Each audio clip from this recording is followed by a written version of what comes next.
तिला किती समजून सांगू नुसतं पप्पा पप्पा करते तिला, कारण की तिला आपल्या दोघांची सवय आहे. म्हणून तुम्हाला म्हणते की तुम्ही घरी या लेकरासाठी फक्त. काय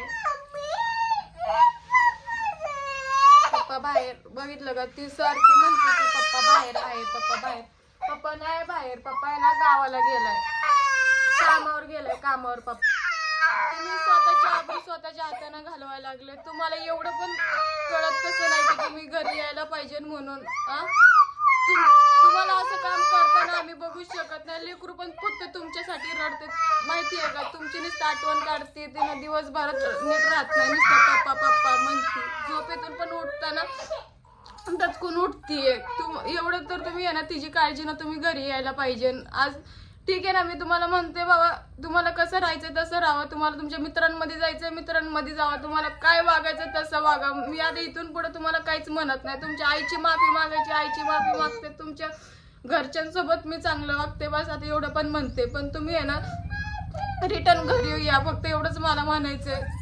आता इथून पुढे मी तुम्हाला कुठल्या गोष्टीचं बंधन करत नाही. कधी मी तुम्हाला आता फोन करून तुम्हाला त्रास देणार नाही. आता तुम्ही फक्त एवढंच म्हणते की तुम्ही आहे ना घरी या म्हणून.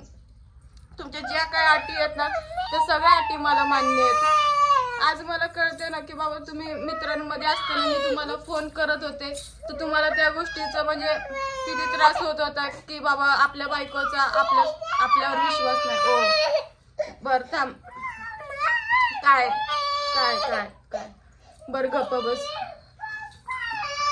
बघितलं का तिनं पप्पा पप्पा म्हणूनच रडते. तुम्हाला एवढं तर कळायला पाहिजे. तुम्ही तिच्यासाठी तर तुम्ही फक्त घरी या, मला तुम्हाला एवढंच म्हणायचंय की तिनं नुसतं तुमच्या आठवणी, तिनं स्वतः आजारी सुद्धा पडली आहे. तिला त्या दिवशी दवाखान्यातून आणून मी त्याला औषधं वगैरे पण दिलेत. पण मला माझ्यासाठी नाही तर तुम्ही ना लेकरासाठी तर रिटर्न घरी यायला पाहिजे. तुम्ही म्हणताय ना जी काय तुमच्या अटी आहेत त्या सगळ्या अटी मला मान्य आहेत. आता इथून पुढे मी तुम्हाला कधी काही त्रास देणार नाही, कधीच काही नाही. तुम्हाला कुठल्या मित्रांपाशी जाऊन बसायचंय, कधी जायचंय तेव्हा जावा.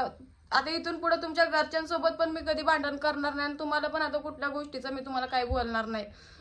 कसं झालं माहिती का, मला माझ्या आयुष्याच्या चुका आहेत ना मला संपवण्याचं जी ही चालू आहे, कारण बनलेलं आहे. आणि ह्याची जाणीव आहे ना मला तुम्ही गेल्यानंतर न झाली आहे. कारण की तुम्ही असताना ना फक्त नुसतं भांडण भांडण भांडण तेवढंच होत होतं. कधी म्हणजे असं मी शांतपणे विचार करून बघितलंच नाही. पण आज तुम्ही गेल्यानंतर ना या सगळ्या गोष्टीची जाणीव मला व्हायला लागली बाबा की बाबा तुम्ही नसताना कसे हाल होतात. आणि खरं तर तुम्ही ही जी म्हटले ना की बाबा मी जीव देतो तेव्हाच मला तर आहे ना मला माझी चुका सगळ्या मला माझ्या चुका जाणीव झाल्यात मला. आणि मला आता इथून पुढे आहे ना असं भांडण पण करायचं नाही, मला काही नाही, मला चांगलं राहायचंय. फक्त तुम्ही आहे ना प्लीज माझ्यावर जर खरं प्रेम केलं असेल ना तर तुम्ही घरी या, मला फक्त तुम्हाला एवढंच म्हणायचंय. आणि तुमच्या ज्या काही अटी आहेत ना त्या सगळ्या अट्या मला मान्य आहेत.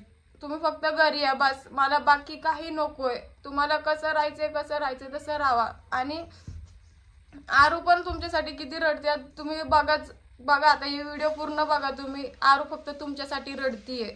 आरूला नुसतं फक्त पप्पा पाहिजे आणि तिने जेवण सुद्धा करत नाही. रात्री झोपताना आहे ना डचकून उठते फक्त तुमच्यासाठी. तर तुम्हाला पण चांगलं माहितीये की आरूला तुमची सवय झाली आहे म्हणून. तर त्या गोष्टीसाठी तर तुम्ही आहे ना आरूसाठी माघारी या. आणि तुम्ही म्हटले होते ना की मी आल्यानंतर ना आपण तिरुपतीला जाऊ, तर चालते आपण, तुम्ही या घरी, आपण तिकडं पण जाऊयात. पण आता असं काही करू नका बाबा. तुम्हाला वाटत असेल की तुम्ही घरी आल्यानंतर ना मी तुमचं ऐकणार नाही काय नाही, तर असं काहीच होणार नाही.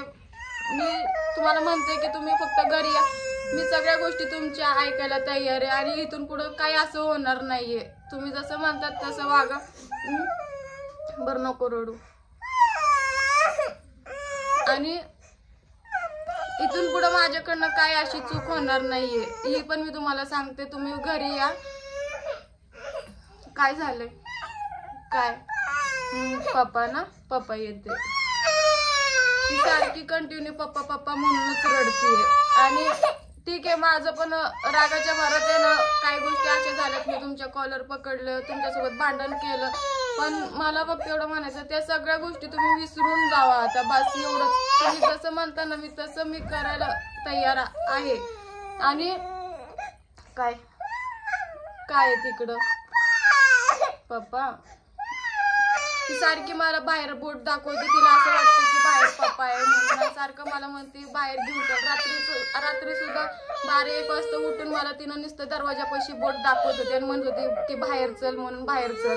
तिला असं नुसतं भास होतंय की तुम्ही बाहेर येऊन थांबलेत की काय, बाहेर आहेत की काय, गाडी घेऊन तुम्ही नेहमी बाहेर येता ना, तर तिला असं वाटतं की पप्पा बाहेरच आहे म्हणून म्हणती सारखी पप्पा पप्पा पप्पा पप्पा बाहेर आहे, चल बाहेर घेऊन चल. अहो तुम्हाला लेकराची तरी काळजी पाहिजे, तुम्ही त्या लेकरासाठी तर तुम्ही घरी यायला पाहिजे. मला असं वाटतं तुम्ही माझ्यासाठी नाही तर ह्या लेकरासाठी या. बघा कंटिन्यू तिने रडतीये, म्हणून मी तुम्हाला म्हणते की जे काय तुमच्या अटी आहेत ना ते सगळं मला मान्य आहेत. तुम्ही जसं म्हणणार ना मी तसं तुमच्यासोबत राहायला तयार आहे. आता इथून पुढे मी असं पण म्हणत नाही की मला माझ्या घरी जाऊ द्या, मला हे करू द्या, मी काहीच म्हणणार नाही. तुम्ही जसं म्हणता ना मला तू तसं राहतो, मी तसं राहायला तयार आहे. मी तुम्हाला कधी तुमच्या रात्री पण तुम्हाला तुमच्या मित्रांमध्ये जायचं असेल तर बिंदास जावा. इथून पुढे मी तुम्हाला कधीच काय म्हणणार नाही. एवढं मी जीव तोडून तुम्हाला म्हणते, हात जोडून विनंती करते की तुम्ही रिटर्न घरी या. फक्त आता असं काहीच चुकीचं होणार नाहीये. आणि कळते ना मला आता मी किती चुकीचं वागले. तुम्ही मित्रांमध्ये असताना मी तुम्हाला फोन करत होते, तुमच्यासोबत भांडण केले, कॉलर पकडून भांडण केले, सगळं काय माझ्या घरी मी निघून गेले. पण या सगळ्या गोष्टी ना कुठं रागाच्या दावत झाल्या होत्या. ही तेव्हा कळत नव्हतं, तेव्हा असं कोण नीट सांगणार पण नव्हतं ना, बाबा तू असं करू नको, असं येऊ. म्हणजे आपल्या घरातले असले ना आई वडील ते समजून सांगत असतात. पण तुम्हाला चांगलं माहिती आहे मला आई वडील सुद्धा नाही आहेत. कुठं ना कुठं आई वडील असले असते तर त्यांनी समजून सांगितलं असतं. पण ठीक आहे ना, आता मला माझ्या चुकीची जाणीव झालेली आहे. पण आता तुम्ही फक्त घरी या, मला एवढंच म्हणायचंय. आणि इथून पुढे आता कधीच असं होणार नाही. माझ्यासाठी नाही तर ह्या लेकरासाठी तर फक्त तुम्ही घरी या. कारण की हिला लय त्रास होतोय, तुम्ही नाहीये म्हणून नुसतं कंटिन्यू रडतीये. मी तर तिला किती समजून सांगू, नुसतं पप्पा पप्पा करते तिला. कारण की तिला आपल्या दोघांची सवय आहे. म्हणून तुम्हाला म्हणते की तुम्ही घरी या लेकरासाठी फक्त. काय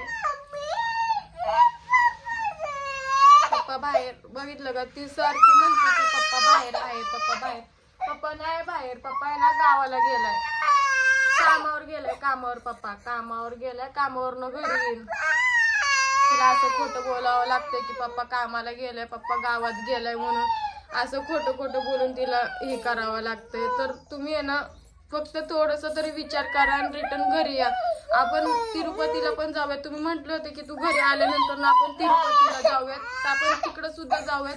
आता इथून पुढे माझ्याकडनं काहीच चूक होणार नाही. तुम्ही जसं म्हणता ना मी तसं राहील. एवढं मी जीव तोडून तुम्हाला सगळ्या गोष्टी बोलते, तर प्लीज तुम्ही घरी या. हात जोडून तुम्हाला विनंती आहे, माझ्यासाठी नाही तर या लेकरासाठी फक्त तुम्ही घरी या बस. काय पप्पा कामावर गेलाय बाळा, पप्पा कामावर गेलाय. पप्पा आता कामावर नाही येईन घरी आहे ना. हा पप्पा तिला असं सारखं वाटतं की बाहेरच आहे तिचा पप्पा, पण बाहेर नाही आहे ना. तर तुम्ही बघा ती लेकरू किती तुमच्यासाठी रडते, किती स्वतःला त्रास करून घेते. तुम्ही प्लीज घरी या माझ्यासाठी नाही तर या लेकरासाठी प्लीज घरी या तुम्ही.